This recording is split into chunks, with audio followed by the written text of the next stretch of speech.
Muy buenos días.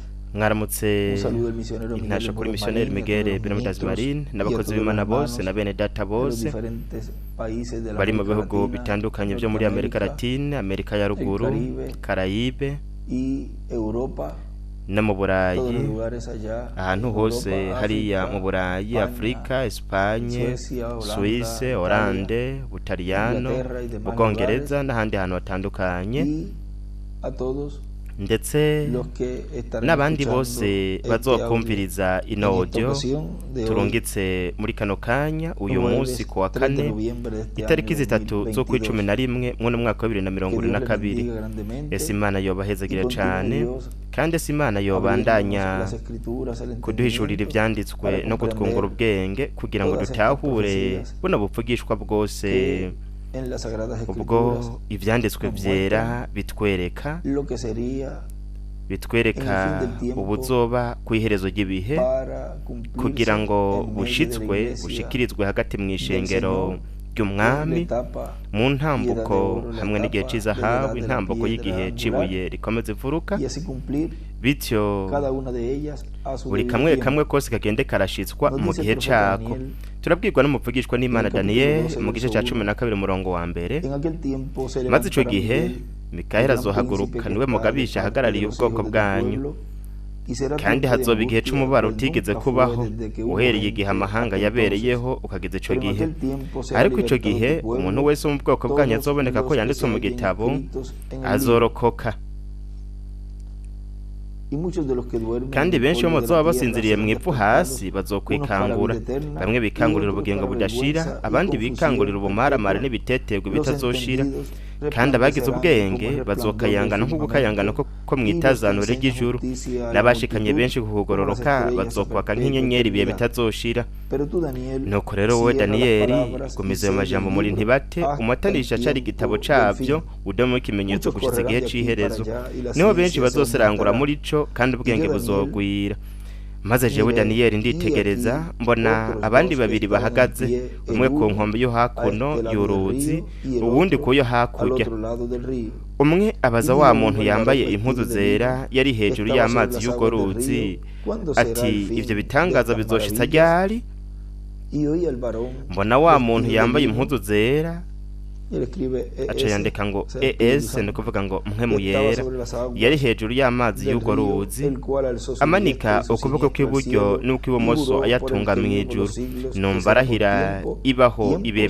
bitazoshira mitad de un yuko tiempo. bizomara igihe n'ibihe n'igice Y c'igihe cuando se acabe la dispersión kandi del ati poder nibamara del pueblo guca santo, ubwoko bwera todas estas ubunywenywe cosas ivyo serán byose bizoba cumplidas. bishize Y yo oí, mas no ndabyumva entendí, y ariko dije, sinabitahura Señor nca ndabaza mío, nti databuja ¿cuál será el fin de ikizoherukira estas ikindi cosas? muri ivyo Él ni respondió, ikihe anda, Daniel, aranyishura ati gire pues estas Daniyeli palabras kuko están ayo majambo ari cerradas y akabanga selladas amatanijwe hasta ishashara el idomwe tiempo w'ikimenyetso del fin. gushitsa igihe c'iherezo Y él escribe allí Apocalipsis acandika capítulo ngaho 10, ngo ivyahishwe igice c'icumi del 1 al 11 kuva ku murongo wa mbere kuza ku 11 y 5 ndetse del 1 al n'igice ca 14. gatanu kuva ku murongo wa mbere kuza kwa 14 Muchos serán limpios y benshi bazotunganywa emblanquecidos y bezwe purificados. Los bavugutigwe impíos ariko procederán abanyakibi impíamente, bazocishikara y gukora ninguno ikibi de los impíos kandi nta n'umwe mu entenderá. banyakibi Pero los azobitahura entendidos ariko abagize ubwenge comprenderán. bazobitahura Y desde el tiempo que se ha ikimaze quitado co el continuo konswa igihora sacrificio gitangwa hasta uko la bukeye uhereye igihe kizokurirwaho abominación bagashinga ca desoladora, kizira c'ubuyobe habrá cazanye ubugesera 1290 hazocaho iminsi 1290 y llegue a hahirwa uzorindira 1335 agashitsa ku minsi 1335 reposarás y nuko te niwigiye levantarás para urindira recibirte iherezo al fin kuko de los uzoruhuka días. kandi uzohagarara mu mugabane wawe kw'iherezo ry'iyo minsi aca yandika Acá. ngo aha Arriba en la Biblia, hejuru muri bibiliya las profecías del yanditse ngo arcángel Gabriel, ubuvugishwa bw'umumarayika y su mukuru cumplimiento. gaburiyeli no gushitswa kwabwo y ahí escribe quién es el aho aca arcángel yandika ngo Gabriel ninde y umumarayika el mukuru arcángel gaburiyeli Miguel. hamwe n'umumarayika mukuru mikaheli Ese es el tema de esta iki pequeña nico plática. cigwa ca kino Las kiyago profecías kigufi ubuvugishwa del arcángel Gabriel bw'umumarayika mukuru y su gaburiyeli cumplimiento. hamwe no gushitswa kwabwo Él acá en esta we ocasión ngaha muri kino gihe muri kano kanya igihe está mostrándole a Daniel yariko yiyereka Daniyeli todo lo que estaría ocurriendo igihe yari kamwereka ibintu byose bizoba biriko biraba mu gice y c'icumi capítulo 11. n'igice ca cumi na rimwe. Allí nuestro hermano William escribe aha mwedata William yaciye yandika muri ibi vyanditswe hejuru, yaciye yandika mu gice co hejuru yanditse ngo umumarayika mukuru Mikaheli bingana canke yaciye aca akarongo ati umugabisha w'ingabo w'abaheburayo, aca yandika ngo umumarayika mukuru Gaburiyeli bingana, aho yaciye yandika ngo bingana umugabisha w'ingabo w'abanyamahanga mu buryo bw'impwemu hamwe no muri politike. en el mensaje mu butumwa la gran pirámide piramidi ikomeye y'umwami Yesu Kristo predicado el 20 bwavuzwe itariki 20 z'ukwicenda mu 1987 ngaha kaye Puerto Rico, yaravuze ngo we ntiyatahuwe, yaje mu biwe ariko abiwe ujya musozi ya piramide ntiyamutahuye. we yarabandanije imbere azi yuko abantu bazoduga gusa mu ntambuko mu gihe ico yariko arakoreramwo, ko ari bo bantu bamwe rudende bari gushobora gutahura ubukozi bwiwe, ubutumwa bwiwe, ukugaragara kwiwe ngaha ku mumbe w'isi. we yaravuga ibintu runaka bitatahurwa n'ibiremwa nk'abantu, ndetse no muri iki gihe cacu hariho abantu n'ubu badatahura imvugo y'umwami Yesu Kristo. kugira ngo uyitahure utegerezwa kuduga mwakirya gihe nyene intambuko aho we yarari mwakirya gihe. Yohana Umubatizi ntiyashoboye kuduga, ubukozi bwiwe bwasozererewe mu ntambuko y'indwi canke igihe c'indwi c'ishengero ry'abaheburayo. aha naho nimwumve ico yavuze Revera William Branham mu gitabo c'amayinga 70 ya Daniyeli. muri iki ndibaza ko rupapuro ko jana 17 kombore hoba ari imbere gato mu bindi bitabo. yaravuze ngo rero kubera ko bobo bari mu buryo, murabona aho ibi navyubatse ngaha nka piramide, ukunyakugwa kw'abera gutuma baja mu bwiza. ivyo rero ubu murabitahuye. Kristo ibuye rikomeza imfuruka, ibuye ryanswe, ijisho ribona byose, yandika ngo ibuye ijisho. hejuru ngaho ahavuga ngo murabona aho ibi navyubatse nka piramide, yaciye acapura piramide hamwe n'igice c'ibihe vy'ishengero. ijisho ribona byose aje neza neza nk'uko Bibiliya yavuze, kandi Daniyeli yavuze yuko yihweje iki gihe c'abanyamahanga kugeza hibuye, yandika ngo Kristo ryavuye ku musozi, yandika ngo ishengero. aca aravyiringitiza cane aho handitse ngo umusozi, yandika ngo ishengero tasituwe n'amaboko. bobo ntibigeze bashiraho ibuye rikomeze imfuruka kuri iyo piramide. iryo ntiryasituwe n'amaboko y'umuntu, n'amaboko y'Imana niyo yasituye iryo buye. ivyo murabitahura. mbega niki ryakoze? iryo ryaraje ryikubita ku gishushanyo neza neza ku maguru, rirakimenagura gicika ubunywenywe, riragisya gicika nk'intumo. aleluya. mbega byagenze gute muri ico gihe? mu kuza kw'iryo buye ishengero ryaraduze mu bwiza mu kunyakugwa, kuko ivyo vyarangije ikiringo c'abanyamahanga. Imana yaragisozere, yaragiheraheje ukuza kw'iryo buye. acandika ivyahishuriwe 10 kuva ku murongo wa mbere kugeza ku wa 11. kuri uruhande naho acandika ngo ibuye ukunyakugwa, acacapura ngaha piramide hamwe n'ibihe vy'ishengero hepfo, igice co hepfo c'ibihe vy'ishengero. acandika ngo ukuza kw'ibuye niko gusozera guheraheza ikiringo c'abanyamahanga. murabe ingene ikiringo c'abanyamahanga ingene kirangizwa n'ukuza kw'ibuye. reka tubanze duhagarikire ngaha gato kugira ngo tuje mu bundi butumwa bwitwa ngo iyindi ncuro mwami bwavuzwe ku Imana itariki 2 canke 12 z'ukumunani muri 2015 kaye Puerto Rico. yaravuze ngo ku rupapuro rwa 13 canke gatatu hepfo haravuga ngo abizera Kristo bose bamye barindiriye mu bihe bitandukanye by'ishengero uhereye ku munsi wa Pentekote kugeza ubu bamye barindiriye ukuza kwa kabiri kwa Kristo muri mpemu yaje ku munsi wa Pentekote, ariko ukuza kwa kabiri kwa Kristo n'ubu ntikwashikijwe kw'ishengero, ariko kuzoshitswa muri kino gihe ca nyuma. Kandi ivyo nivyo biri mu kimatanija c'indwi, ni ukuza kwa kabiri kwa Kristo, ibanga rizohishurirwa ishengero, kandi rizori ishengero ryo kunyakugwa no kujana na Kristo mu mazimano y'ubukwe bw'umwagazi w'intama, rizori ukwizera ko guhindurwa. Murabe ingene ngaho muri ico gihe, igihe we yareka aratubwira yuko ikiringo c'ubuntu cari kigiye kurangira, canke ko cari kigihari, kandi ko cari kigiye gusozerwa kurangira. Ukuza kw'ibuye niko guheraheza gusozera ikiringo c'ubuntu. Ni ukuvuga ko kw'iherezo aho hategerezwa kuba uko gusobekerana, ariko mu kuza kwa rino buye niho haca haba kano gacerere mw'ijuru, kuko Ibyahishuwe 8 haratubwira kuri kano gacerere mw'ijuru igihe hugurugwa ikimatanije c'indwi,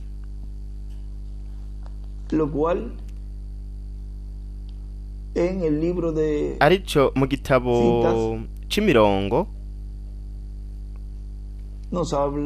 haratubwira algo allí en la página 86, ikintu ngaha ku rupapuro rwa 86 párrafo agace 731 haravuga ngo ariko mwibuke bino bimatanijwe biri hafi ku matanugwa mu gihe umwagazi w'intama yapfuye ahera h'Imana yegera imbere. Murindire kugeza ubwo tuzoshika hariya kwa yasaha, habe ino nusu y'isaha ariyo y'agacerere, ahera hariko hapfunduka umwotsi, nta kundi kuvuganirwa ku gihari. Ikimaze carahavuye n'intebe y'urubanza, nta maraso agihari namba, kuko umwagazi w'intama atwikiriye amaraso yahavuye. Aca yandika ngo inusu y'isaha, aca yandika ibuye rikomeze furuka, yandika ngo inusu y'isaha y'agacerere uhereye igihe umwagazi w'intama ava ku ntebe ya data nk'umuvugizi. Rero murabe ibizoba biriko biraba ngaha ku isi mu gihe ino nusu y'isaha izotangura mw'ijuru. Niho mu gitabo c'imatanijwe urupapuro rwa 80 havuga ngo igihe n'umumarayika azorenguka azohagaragara, ni ukuvuga ngo niyagaragara ngaho mw'ijuru, aho niho bazoca hatangura igikorwa kizoba kiriko kiraberamwo ibintu byinshi by'ubuvugishwa ngaha ku isi, kandi ibyo bituma haba ino nusu y'isaha y'agacerere. Urupapuro rwa 80 mu gitabo c'imatanijwe haravuga nuko rero umwagazi w'intama yaciye aza, iminsi y'ubuvugizi yari yaheze, iminsi yo kutwingingira. Niho rero uno mumarayika azogaragara. Murindire kugeza aho tuzogera mu bimatanijwe ubwavyo, azovuga ati nta gihe kigihari ukundi, nuko hazoca hatangura inusu y'isaha y'agacerere. Kandi mwiyumvire neza ibintu bizoba muri inusu y'isaha y'ikimatanije c'indwi Imana ntiyabishaka. Mbega ikimatanije n'iki? Nukuza kwa kabiri k'umwami. Ikimatanije c'indwi kw'ishengero ni kuza k'umwami.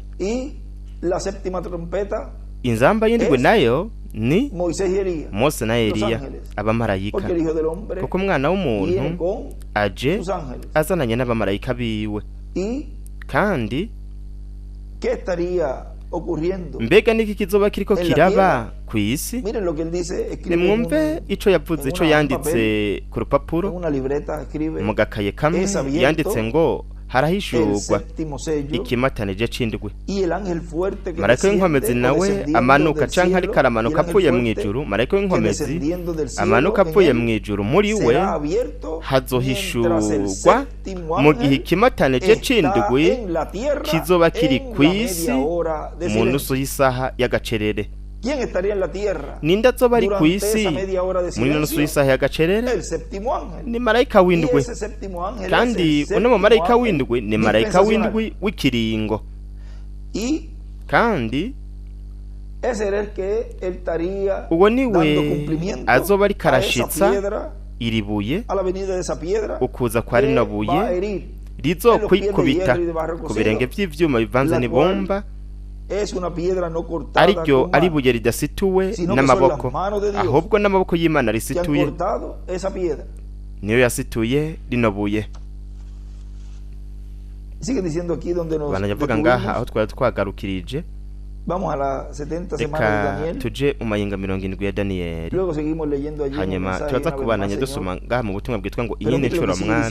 Ariko nimwumve ico bananya kuvuga ngaha mu data Branham yaravuze ngo byari bimenyerewe yuko abantu bamwe baza kwishengero, umugabo umwe hamwe n'umugore wiwe bo barafata Bibiliya bakayishira ahantu runaka, bagenda baririmba bati ndiko ndaronderera ibuye ryari rizungurutse Babuloni, bagenda mu rugo bavuga bati barondera iryo buye ariryo ryari rizungurutse Babuloni. Nguwo hari Kristo niwe buye, yandika ngo ibuye. We ntiyabyawe n'umuntu, acandika ngo iseminari, no kuvuga ngo ntiyabyawe ni seminari n'imwe. We ntiyabyawe n'umuntu, yabyawe n'Imana. We ariko aza kwishengero ryapfutse ubwa kabiri ribyawe na mpwemu w'Imana, kuko ingufu z'ibuye rikomeze imfuruka rikwiragira mu ishengero ryose nk'isumaku. Mwibuke igihe nari ngaha ndiko ndarabika ikintu cakozwe ca gihe bo bariko barakora bijya bintu byose hamwe n'utumanyu bari bataye hariya, bari badukubuye. Iryo buye rikomeye cyane ryaraje riratwegeranya twose. Iryo buye rikomeye cyane riri kw'isumaku ryaregeranije byose, kuko ryari ririko isumaku. Dutegerezwa guhoma kuri iryo buye rikomeze imfuruka. Iryo buye rikomeze imfuruka ni mpwemu yera, Kristo. Yandika ngaho ngo ibuye, acandika Ivyahishuriwe 12. Kandi umwe wese muri twebwe dufise iyo sumaku ya mpwemu yera. Igihe iryo buye rikubise kw'ico gishushanyo, ishengero rizorihomako, rica risubira mu bwiza, ryo rizojanwa mu kunyakugwa kw'abera igihe rizosohoka kuri uwo munsi, igihe rizogenda kuri uwo munsi. Aca yandika ngo ishengero rizohoma kw'ibuye rikomeze imfuruka.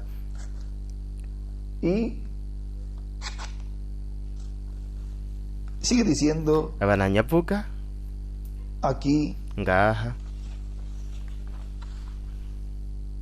en este mensaje. Muri buno butumwa vamos a ir un momentito reka acá este mensaje del trono del Señor Jesucristo. Turabegate mu butumwa bwitwa ngo intebe y'ubwami ya Yesu Kristo, hanyuma tuca mwibuke twari twahagarakiye mu butumwa bwitwa ngo ihene ncuro mwami.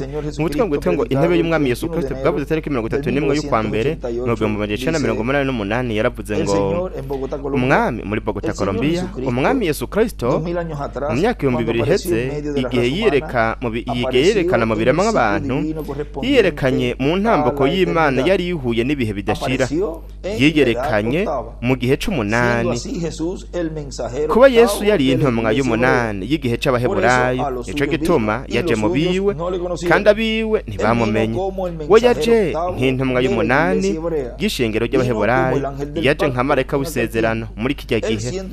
We kuba yari intumwa y'igihe c'umunani, igihe gihoraho, igihe c'intebe y'ubwami, umwami Yesu Kristo kuba yari ariyo ntumwa y'ico gihe, yahindutse rero intebe y'ubwami y'Imana, cyo gituma Imana yavuze ati uyu ni umwana wanje nkunda akampimbara kubamwe Mateyo 17:5. Mwami Yesu Kristo kuba yari intebe y'ubwami ya data yashizeho igihe c'intebe y'ubwami hamwe n'imbabazi z'Imana, ari ku ntebe yiwe y'ubwami Yesu yashobora kuvuga ati mu gihe ciwe yarashobora kubwira abantu ati ibyaha byanyu birahariwe, kubera ko iryo jambo ntiryari ijambo ry'umuntu, ryari ijambo ry'Imana riva ku ntebe y'ubwami.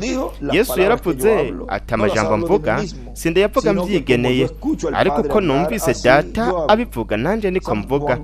Yohana igice ca 12 umurongo wa 49. Rero murabona ko muri kijya gihe cibure ko bizifuruka aho hari ngaho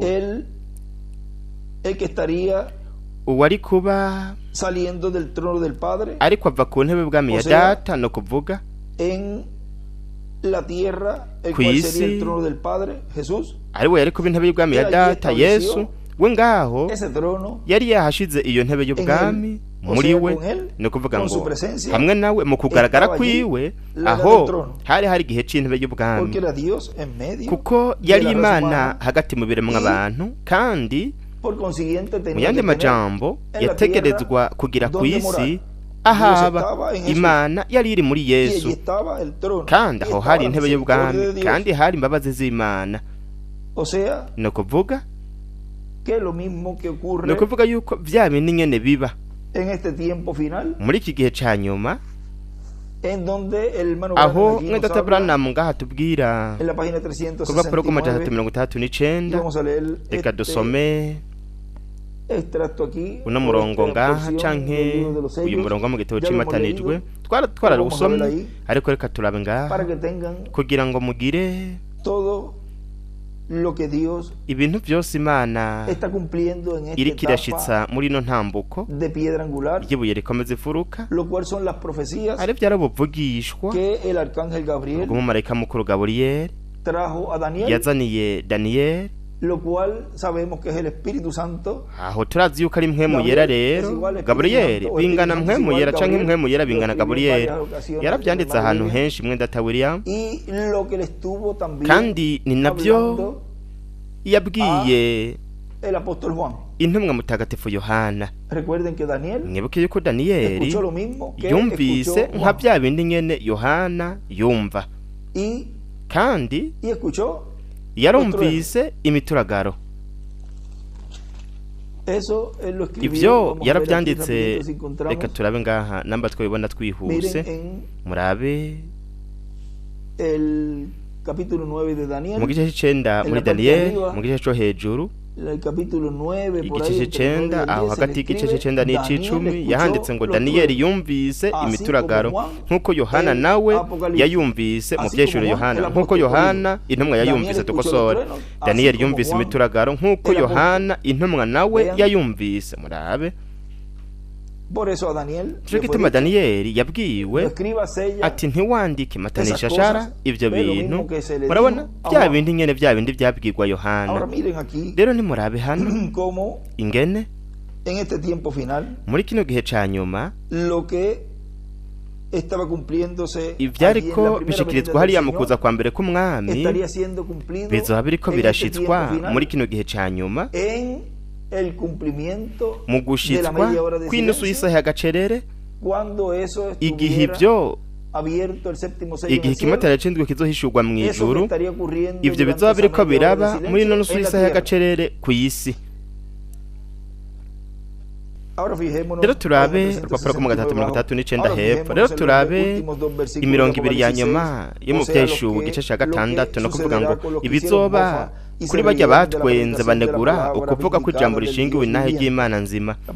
Ijambo rishingiwe intahe yandika ngo Eliya.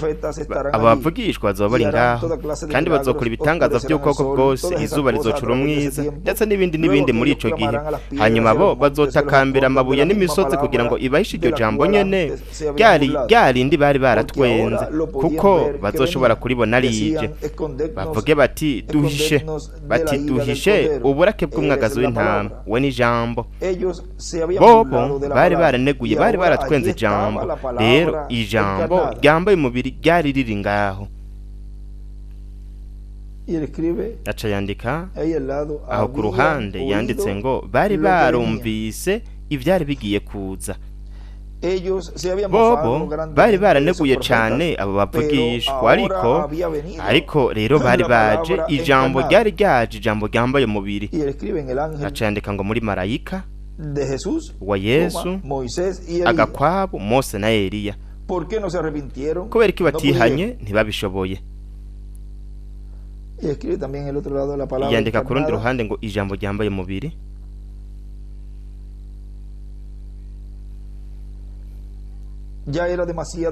Bari bamaze gucerwa, bo bari bazi neza neza igihano kibarindiriye.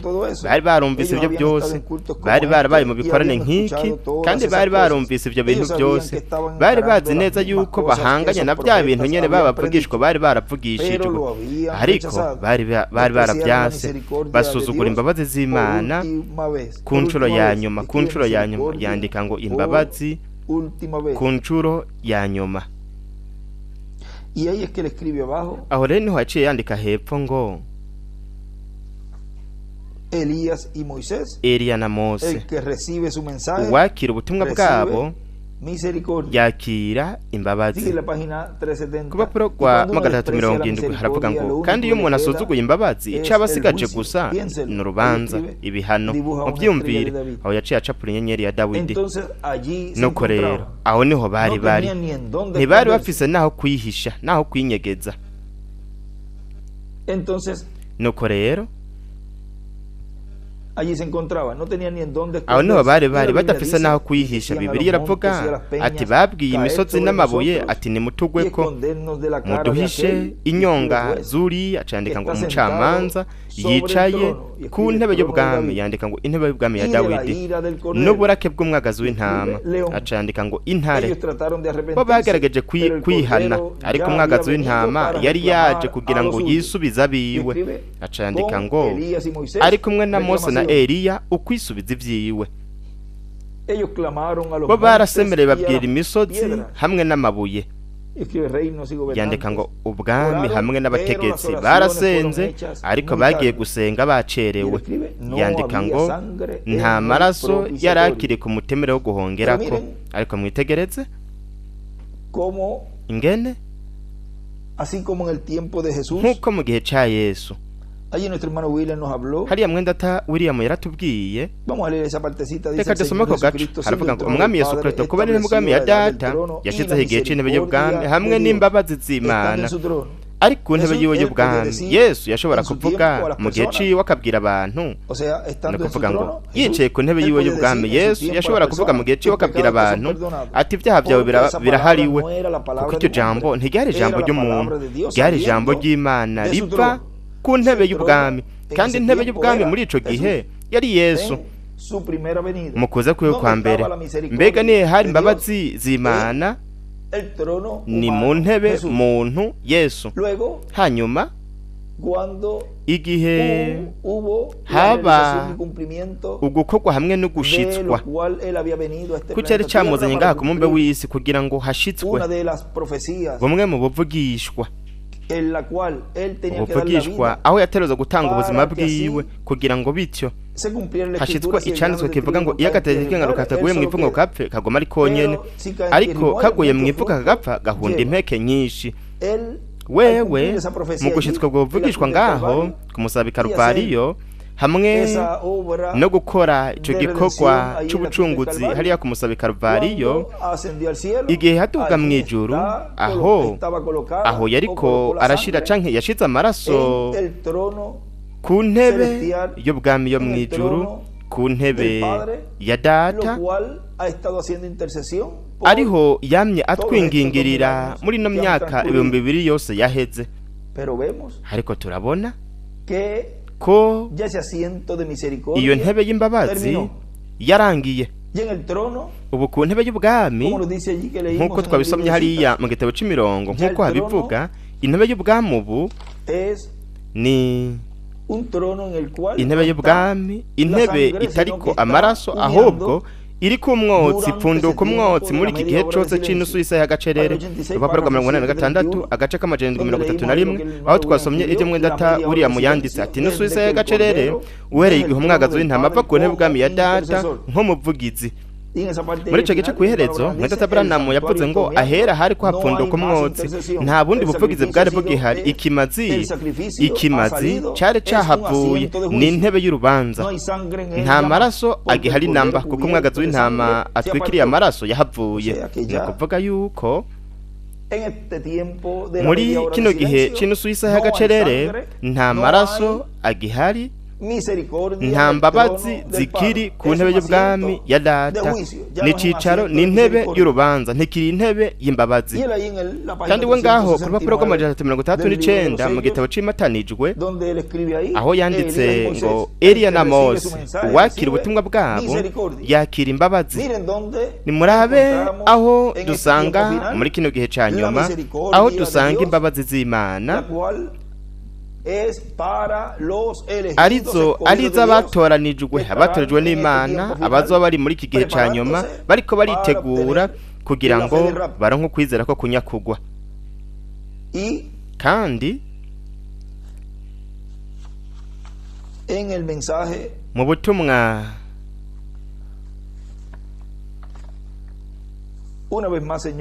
iyindi ncuro mwami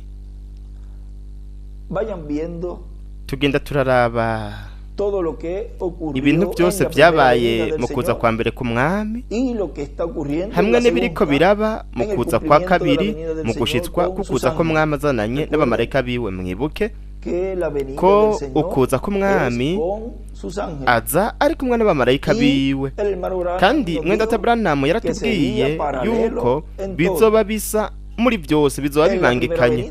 Mu kuza kwa mbere hari ubukozi bwa Mose na Eliya ku musozi wo guhindurirwako mu kuragwa mu mwuzuro kwa Yesu, igihe yaragiye kuragwa mu mwuzuro kugirwa umwana w'Imana. Kandi muri iki gihe ca nyuma naho hazoba hariko haraba ibyo nyene. Reka tugende ngaha ubutumwa aho twahagarikiye iyindi ncuro mwami habananye havuga ngo ni bande bakiriye Kristo muri mpwemu yera ku munsi wa Pantekoti? N'abizera Kristo abari bamurindiriye nk'uko Kristo yari yababwiye ati ntimuve Yerusalemu mutarambika ububasha bwa mpwemu yera, ububasha buvuye mu ijuru. Reka tubanze duhagarikire gato ngaha, reka tuje ngaha mu butumwa bwitwa ngo dushaka kubona Yesu bwavuze tariki 8 z'ukwa kabiri mu 1931. Haravuga ngo rero nimba mwebwe mudashobora kwihanganira, ni bangahe bamubonye yihenda? Ntiyihenda kuko ni Imana, ntishobora kwihenda. Imana niyo yarungitse ibyo, kandi n'iby'ukuri kuri jewe nk'uko namwe bimeze nko kunywa amazi. Ni byiza, ndizigiye yuko Imana izoza mu gikorwa nk'uko mpagaze ngaha kuri iki gicaniro iri joro, kuko yarabisezeranye. Kandi ko zibyo nuko rero ibyo bizokwerekana yuko ari wa wundi nyene Mesiya agarutse. Rero kuri bande? Sabo hanze amadini akomakomeye cyane hamwe n'ibindi, ahubwo aje kubatoranijwe. Aca yandika ngo abatoranijwe azobiyereka. Murabona kwishengero, murabona ibyo nshatse kuvuga, abiwe. Mwebwe muravuga muti kubera iki wowe udafise porogaramu ikomeye cyane ya televiziyo? We yarungitse kubiwe abatoranijwe, umuhamagaro wo gusohoka hanze. Si ku bantu mengo Yesu yene arafise ibintu byo kujijisha abantu, we ntiyari umuntu ajijisha abandi. Baravuze bati kubera ko utitandukanya n'abo bantu ngaho kuri urwo ruzi, ati kutakaza umwanya wawe n'abo bantu bigitabera. Mwe murabibona, ati ngo ngaha wiyereke Kayifa ibyo ushobora gukora. We namba ntiyigeze abikora. Murabona, we yari umuntu aciye bugufi, yoroheje, kandi acecetse. Él vino a lo suyo. We yari yaje mu Él se dio biwe, a conocer a lo suyo. we yibwiye delante abiwe de los judíos. imbere y'abayuda. Aquellos quienes lo rechazaron, Bajya bamwase ellos se nabo separaron bo eternamente. batandukanye nawe ibihe Aquellos que lo bidashira. recibieron Abo y bamwakiriye le nabo creyeron, baramwizera, sus nombres son amazina yabo inmortales. ntashobora Y gupfa serán kandi para siempre. bazokwama ibihe Correcto. bidashira. Y Nivyo él kuri escribe allí, ahaca yandika los ngo que los que lo rechazaron abamwase se separaron abamushibuye eternamente. batandukanye Mas nawe los que ibihe le bidashira, recibieron, ariko sus abamwakiriye nombres son amazina yabo inmortales. ntashobora gupfa.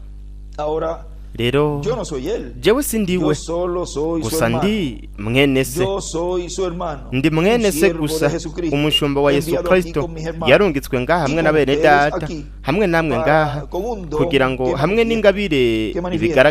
ibigaragaze Y si tuviera kandi tiempo para llevarlo iyo tuza por kugira toda la umwanya Biblia esta kugira ngo semana tuje muri y Bibiliya yose muri probarles ino ndwi a ustedes ndabereke escritura mwebwe tras escritura, ibyanditswe las n'ibindi pruebas infalibles, ibimenyetso que esta es la bitihenda hora byerekana para yuko ellos.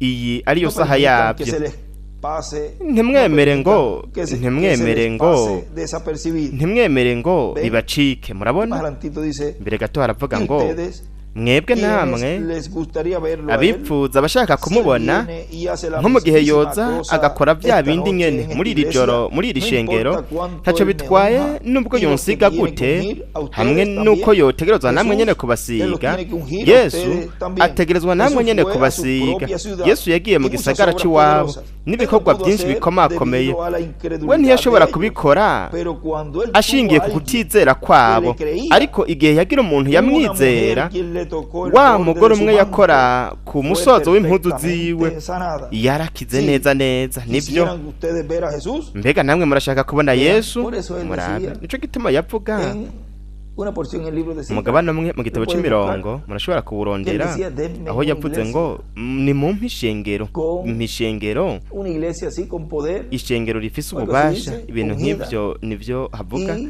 risizwe ustedes verán lo que Dios nuko hará. muzobona Algo ivyo Imana así dice él izokora ibintu O sea, ni nk'ivyo nivyo miren yavuze esa ngaho. fe que tenía esa mujer. Murabe uko kwizera urya mugore Que yari tocó afise solamente el borde yakoze de su gusa manto. ku musozo Y w'impuzu vean, ziwe. fue sanada. Nimurabe yaciye akira. Y recuerden Kandi mwibuke que ko en este tiempo final muri kino gihe ca nyuma habrá esa hazoba sanidad kano completa, gakiza mu la que Dios mwuzuro nos dará, que es ese ak'Imana cuerpo izoduha ari wo y uno mubiri glorificado. uhoraho uhawe Pero eso ubwiza. tiene Ariko una ivyo forma de birafise ser uburyo cumplido.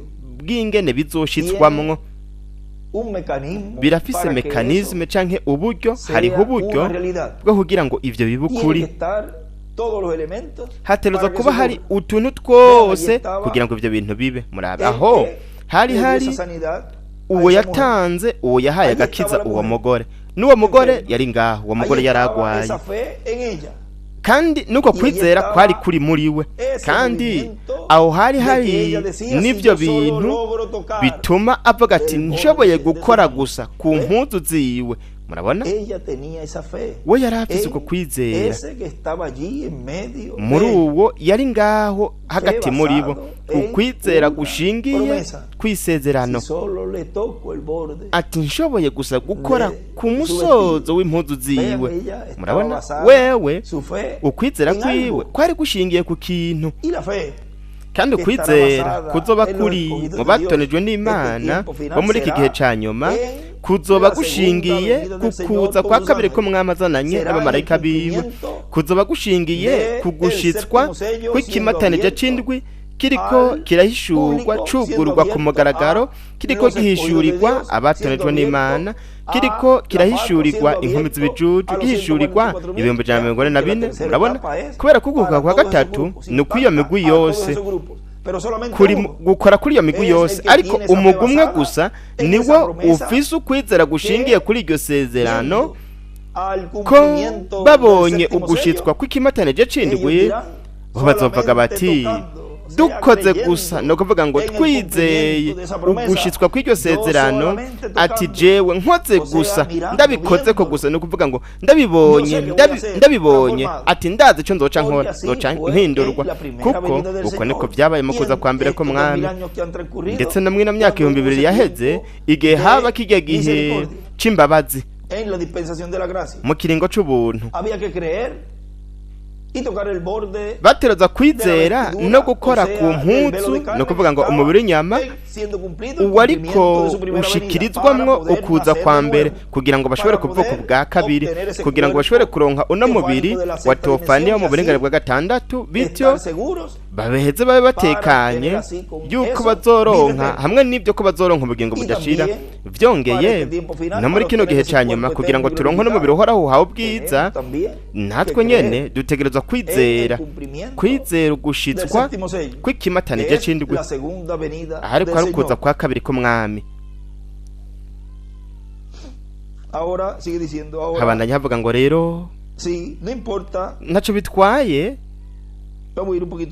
reka duhere imbere gato, ariko igihe yagira umuntu, reka turabe twagarukirije hano, ntaco bitwaye nubwo yonsiga gute, reka tuhasubiremwo kano gace. Wategerezwa namwe nyene kubasiga.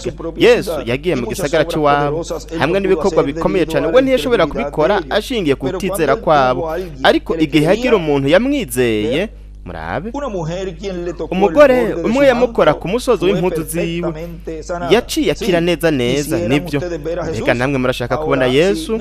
Rero nibyo, ntaco bitwaye uko yari yambaye uko ariko kose, nuko yasa uko ariko kose, ariko ubwo bumenyi buri muri we, akamenya uwo muntu canke uwo yari mwabo bantu, azokora bijye nyene yakoze, kuko yarabisezeranye. Nico kimenyetso ca Mesi uyu munsi ku misi ya nyuma. Mbega ni bangahe babitahuye neza? Muduze ukuboko muvuge muti ndabitahuye, ndavyizera.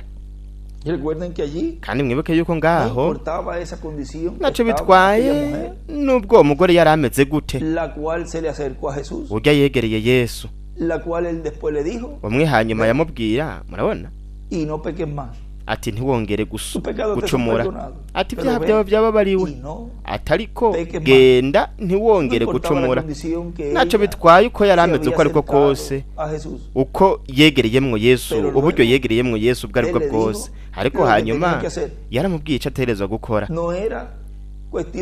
Ntabwo cari ikibazo co kumwegera akamwizera, akabandanya ubuzima bwanduye bwo mw'isi, akabandanya ubuzima bwo gucumura, ubuzima bw'icaha. Yategerezwa gukurikira uburongozi hamwe n'impanuro za Yesu muri irya minsi, kandi ivyo ni navyo biba no muri kino gihe ca nyuma, kuri uyu munsi uyu turiko.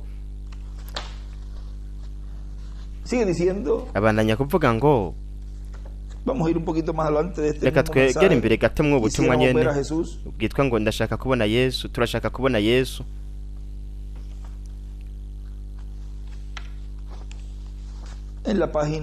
Ku rupapuro canke imbere gato, kuko ngaha yaciye hashira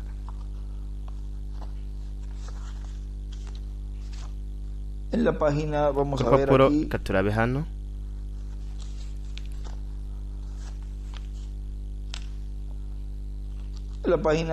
urupapuro rwa 16 kabandanya, si impapuro zose, ariko reka dusome gusa agace kamwe ngaha kugira ngo ntidusome byinshi. Aravuga ngo,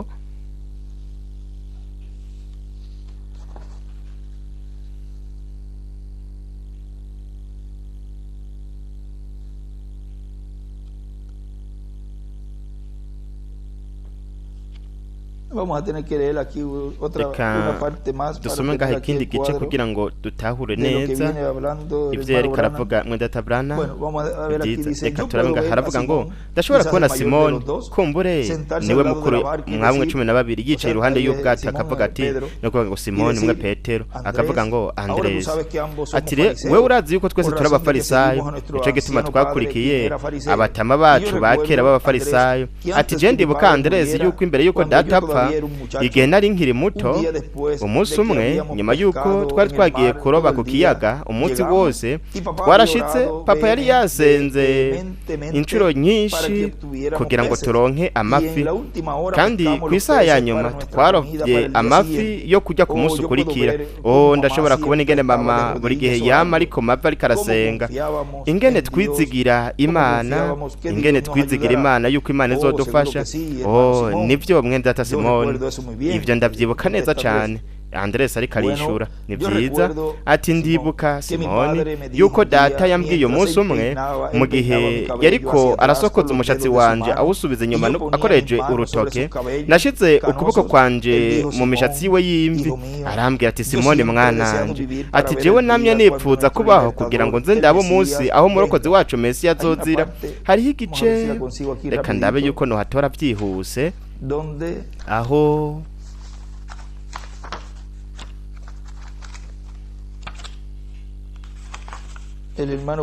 mwenda William yanditse ikintu vamos a ver si lo conseguimos katurabe ko twatora aquí está en este mensaje ngaha mu butumwa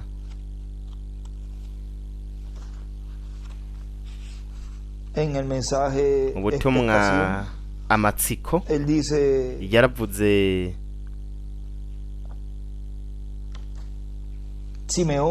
Simeoni umuntu yarafise ivyumviro byinshi Simeoni yari umutama w'umunyabwenge kuko mwibuke kuko we ngaho we yari karavuga ko yari karavuga ko papa wiwe papa wa Simoni no kuvuga wa Petero ko yari umutama hanyuma reka tubana dusoma ngaha ariko mwibuke yuko twari twasomye ngaha muri zino nyigisho zo mwana murongo twashize ngaha iza Simeoni haravuga ngo Simeoni yari umuntu w'ivyumviro byinshi Simeoni yari umutama w'umunyabwenge kandi we yari afise ivyumviro byinshi hagati mu bantu mwebwe naba mwarasomye inkuru ziwe we yari umuntu kandi yubashwe kandi mwebwe mwashobora kwiyumvira umutama nk'uwo afise nk'imyaka 80 canke irenga y'amavuka avuga hariho hose agenda aravuga mweda tawuri amaca yandika ngo avize agati y'imyaka 70 na 80 ni byiza mwe murazi ati Jesse nzopfa ntabonye umuzigwa w'umwami acha yandika ngo Mesiya umusigwa bashobora kwiyumvira bamwe barabibavuga bati mwamubizi wa mutama asigaye ateye agahinda ati ujya mutama asa n'uwasaze yataye umutwe ati twe twararindiriye Mesiya imyaka amajana niheze uheriye muri Edeni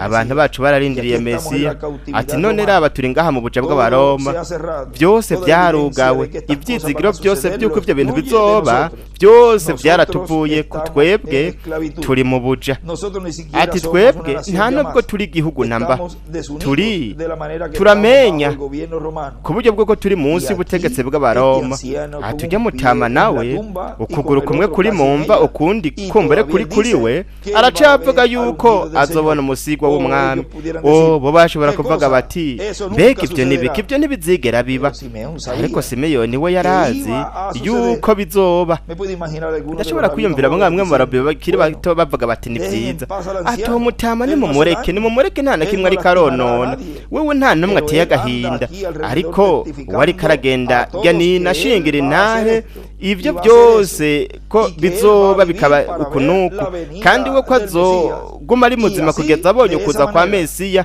nuko bikamwe ubwo buryo ni byiza Simeoni mbega niki gituma wizigira ko bizoba kwe kuvuga ibintu nk'ibi niki kigutera kubivuga mu gihe Dawidi yamurindiriye Eliya akamurindira n'abavugishwa ba kera natwe tukaba tumurindiriye muri buri gihe ubu iminsi ibitangaze kuba yaraheze byose byarijimye haca imyaka 400 tugize umuvugishwa Maraki nawe uri ngaho uri kuravuga yuko wewe utazopfa utabonye Mesiya mbega ibyo bintu ubimenya gute yuko bizoba ibyo kuri nuko nabihishuriwe na mpemu yera aho niho hari urufatiro rwiwe ibyo bitegerezwa nawe kuba urufatiro rwawe ubwo rutegerezwa kuba n'urufatiro rwanje igihe mpemu yera abiduhishuriye bikaba bihuye n'ijambo nta kintu na kimwe cyo duhagarika cyo bihagarika wewe igihe wabihishuriwe na mpemu yera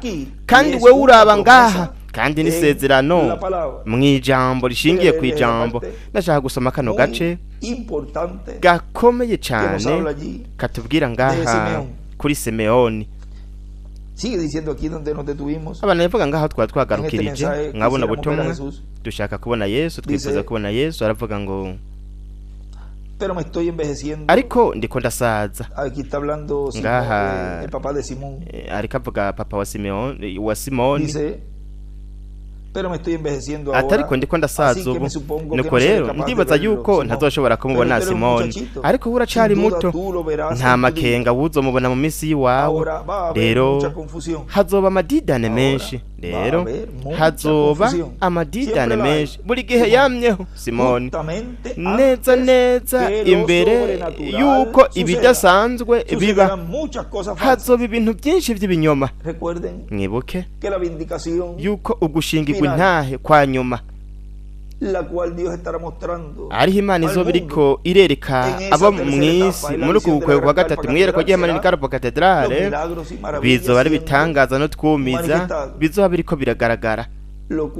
Arivyo muri ico gihe ishengero mugeni rizoba ryiteguye kugira ngo rinyakugwe. Muri iyo minsi hazoba hariko haraba umuzuko, mu yandi majambo ukunyakugwa. Ariko ndashaka ko yuko Simoni yuko Mesiya niyo yaza, Mesiya azokora ibimenyetso bya Mesiya, nawe uzomumenya, umumenyeshwe n'ibimenyetso. Mwibuke yuko ubwoko bw'Abaheburayo bobo baraba, bo bicu baraba n'ibimenyetso, kandi bazomenya ugushitswa ko kuza k'umwami kuri bo no kuza kwa mbere, ariko hanyuma azobasigurira ibintu byose byabaye, nuko bazoheza babone, kuko bazoba ariko babona kugaragara gukomeye cyane ko ububasha bw'Imana hagati mu ishengero ry'umwami. Mose nuko yabivuze, acandika ku ruhande ngo Mesiya hamwe n'ibimenyetso. Mose nuko yabivuze, kuko Mose yaravuze hariya mu gice gusubira mu byagezwe niho dusanga ibyo yaravuze yuko umwami gusubira mu byagezwe 18-15 namwe ushobora kuhandika kugira ngo muhasome musome ico gice. Umwami Imana azobahagurukiza uvugishwa nawe ameze nkanje, bizoba kandi umuntu atazokumbira umuvugishwa azocibwa mu bantu. Murabona rero yaravuze.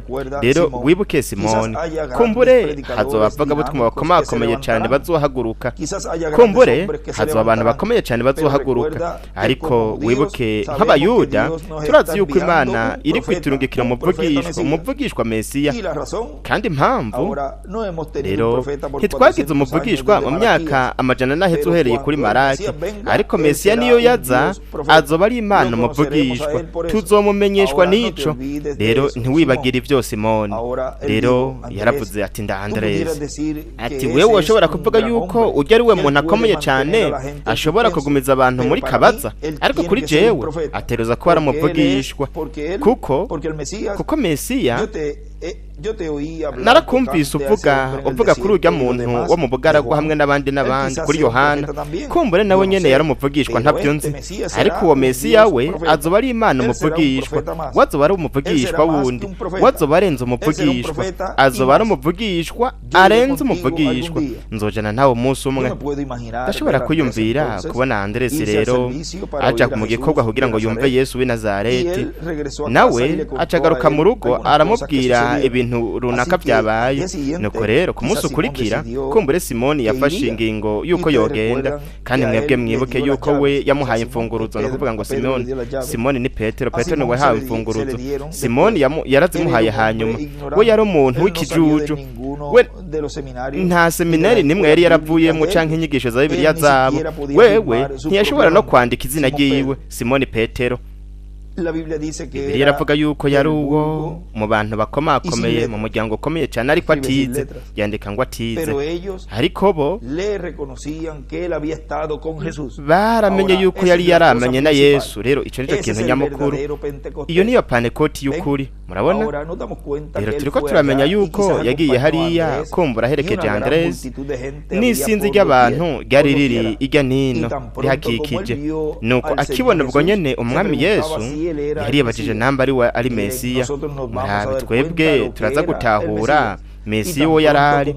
Nuko acinjira ubwo nyene, acinjira mu kugaragara kwa Mesiya, yaramuravye aramubwira ati wewe witwa Simoni kandi uri umwana wa Yonasi. Bene data, ibyo byari bihagije kuri we. Yarazi uwo ari we gusa, ahubwo yarazi na wa mutama se wiwe umwe yari yamubwiye uwo azoba ari we. Ibyo byari bihagije. Yari Mesiya, nibyo mugenzi. Namba yari Mesiya wejo, ariko aribwira biwe ni nawe nyene uwo ni we Mesiya uyu munsi, ariko arimenyekanisha yibwira biwe. Mwibuke, yibwira biwe. Reka twinjire muri ivyo akanya gato rero. Mbega ivyo byari iki?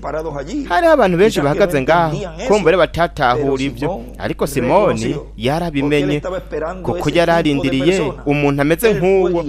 We yagiye arongowe na mpwemu, yamumenyeshejwe n'ivyanditswe, amenya yuko uwo ari neza neza Mesiya. Mbega yamumenye gute Simoni? No kuvuga Petero. Yamumenyeshejwe n'ivyanditswe kuko byari biri mu bavugishwa, bwari bwaravuzwe n'abavugishwa muri ico gihe. No kuvuga ngo muri ico gihe cyo mw'isezerano rya kera. Wewe ntiyamumenye wewe nyene gusa, ahubwo yamenye na se.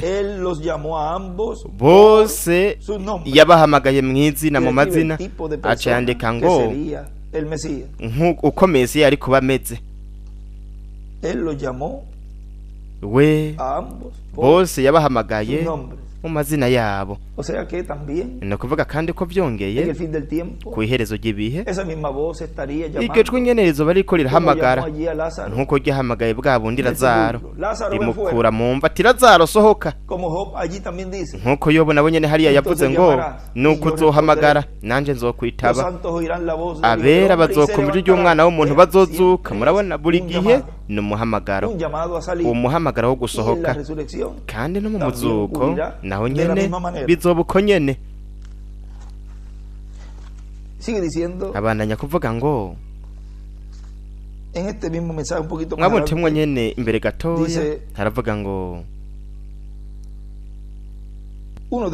umwe muri bo yarapfuze. Ati reka ndababwire, ndi ku rupapuro kuba ari nk'urwa 18 canke 19. Mwabona ubutumwa nyene tugomba kubona Yesu gabuze tariki 8 z'ukwa kabiri mu 1931 buvugwa na Reverend Branham. Yavuze ngo umwe muri bo yaravuze ati reka ndababwire, ati burya bukozi buri hariya mu mfuruka bwa Sekibi. Ivyo ni vy'ukuri, ariko bo ntibashobora kumwihisha. Yarahindukiye abona ivyo vyiyumvira, aravuga ati wovuze ivyo uri kurangwanya umwana w'umuntu.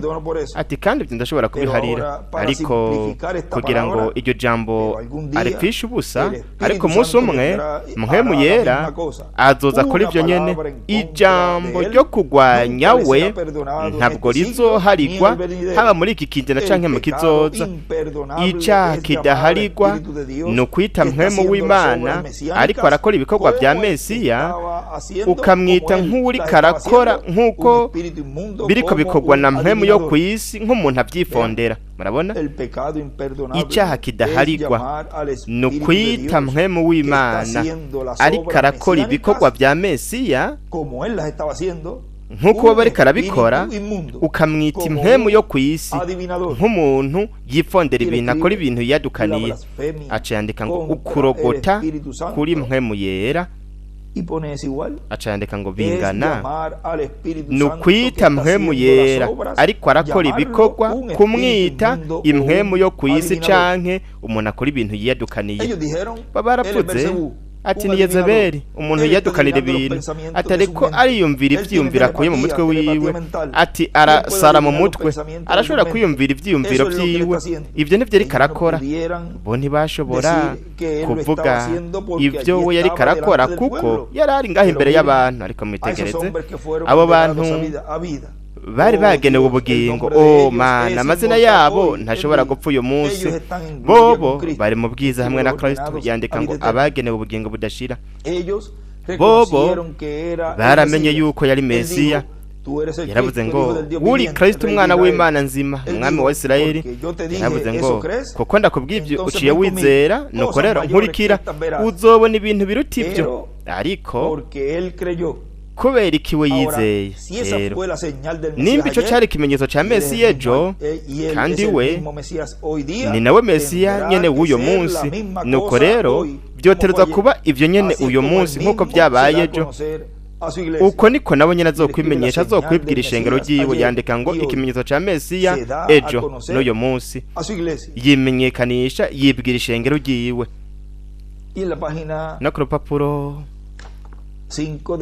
wa gatanu mu butumwa bwitwa ngo ni jewe ntimutinye, nimwumve ico Revera we Abrahamu yavuze.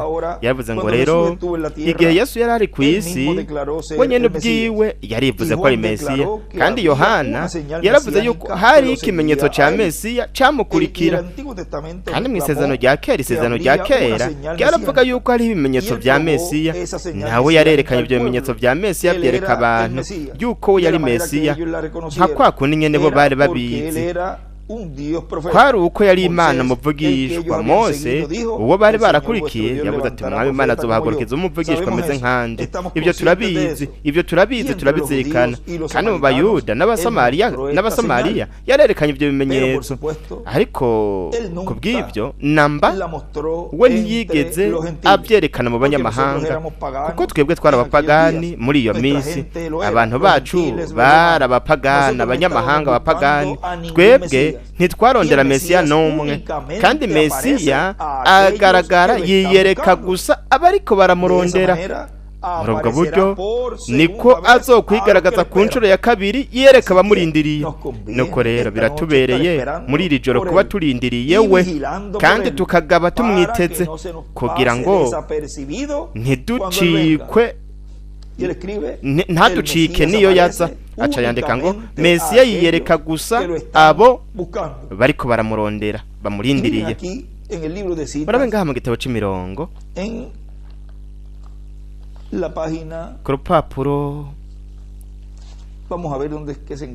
reka turaba aho biri, ku rupapuro rwa 78 agace k'amajana 671 haravuga ngo umuco wakira mu mwijima, ariko umwijima ntiwashobore kuwutahura.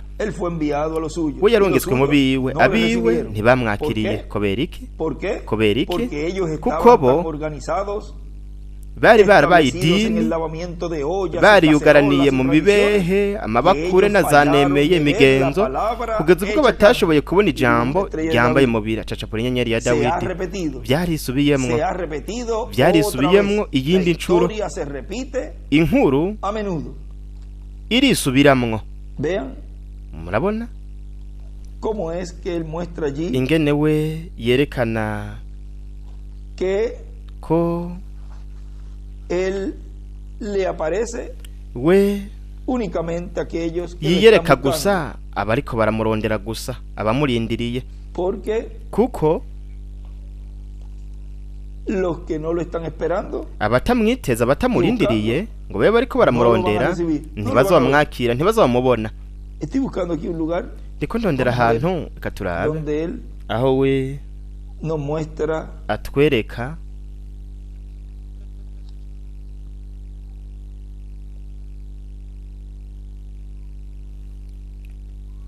en la página 124 ku rupapuro rw'ijana na 24 dice, haravuga párrafo 1106, agace ka 11:6. rero Imana itereza kwihisha nk'uko yabisezeranye mu mubiri w'umuntu. Murabitahura? Imana itereza kwihisha mu mubiri w'umuntu, nuko ikambara igitambara cyo mu buryo bw'inkwemu ikacishira kuri yo, ikavuga ati nduyu n'uyu, kugira ngo iganirize abantu. Yandika ngo Eliya na Mose. Yandika ngo Imana kugira ngo iganirize abantu itereza kwihisha.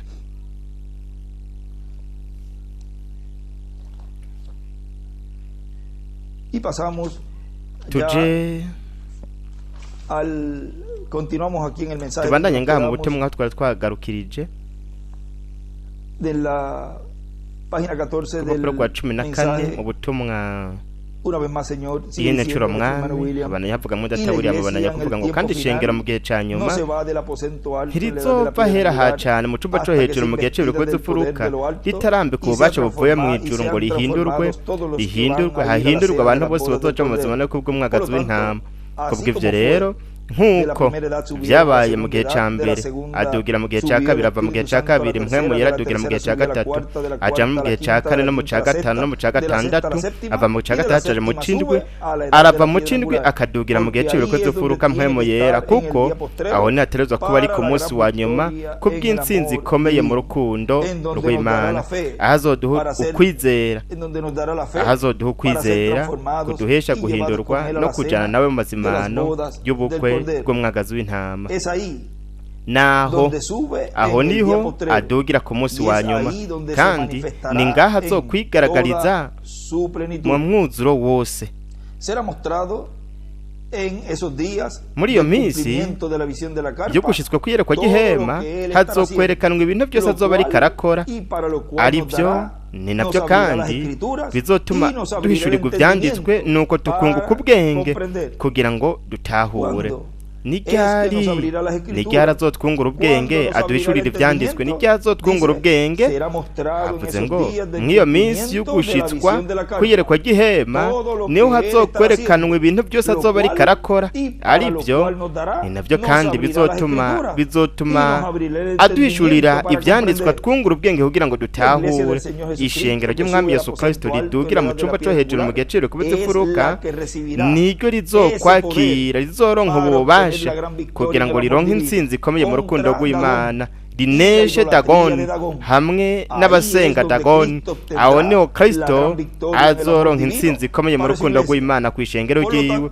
Kubw'ivyo rero reka dukubitire gato ngaha ku rupapuro rwa 97 mu gitabo c'imirongo. Reka aho hantu tuhasoma ikintu ku gace k'amajana 8. Katurabe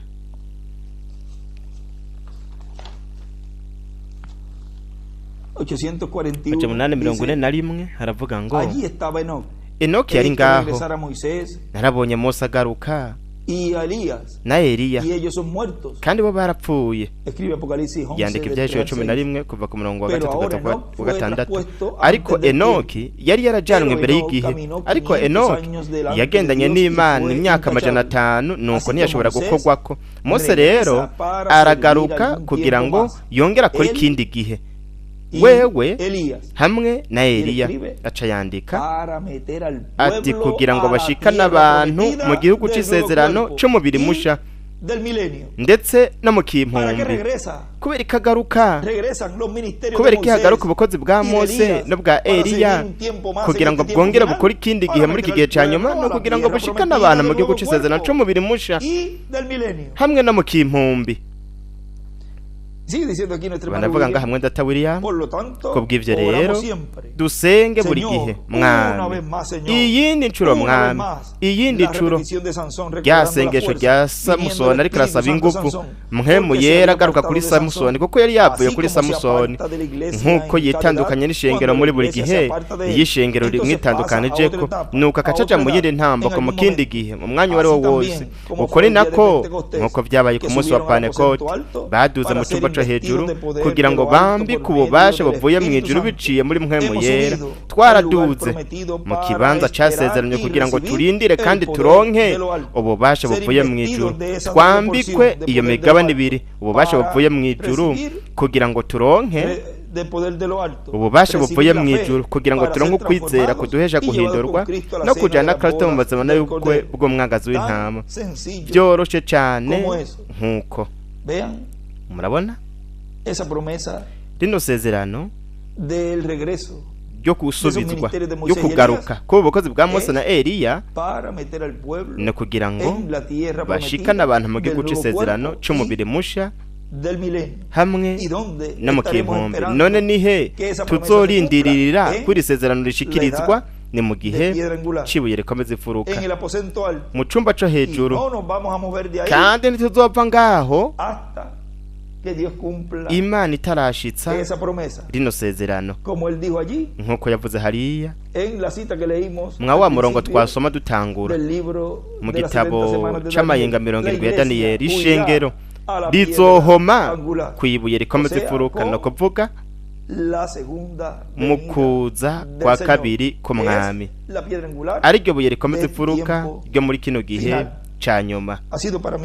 Kuri jewe ryari ihirwe ridasanzwe hamwe n'umugisha gushobora kubarungikira buno butumwa, ano majambo mwino mirongo y'ubutumwa bwa Revera William Branham hamwe n'ubutumwa bwa Dr. William Santiago. Mwese umwe wese muri mwebwe muriko muranyumviriza muri kano kanya, muri kino cigwa, ubuvugishwa bw'umumarayika mukuru Gabriel hamwe no gushitswa kwa Imana yobahezagira cane, kandi yabaye iminsi y'umugisha ukomeye cyane, y'imigisha ikomeye cyane y'ikirenga. Tuzobona muri no minsi ibintu byose byagiye biraba, ibintu byamye biba muri no minsi iheze, arivyo nene nababwiye haraciye nk'indwi zibiri canke zitatu zine, nene nababwiye ati mugabe mwitwararike murabe no minsi, kuko izoba iminsi ikomeye cyane, kandi niko byagenze, nuko nyene byabaye, yabaye iminsi ikomeye kandi ingirakamaro cyane. Nuko rero mwitwararike bino bikorane bigiye gukurikira. Imana ibahezegere kandi Imana ibarinde, babandanye mugira umunsi wuzuye imigisha ivuye kuri Data wo mwijuru.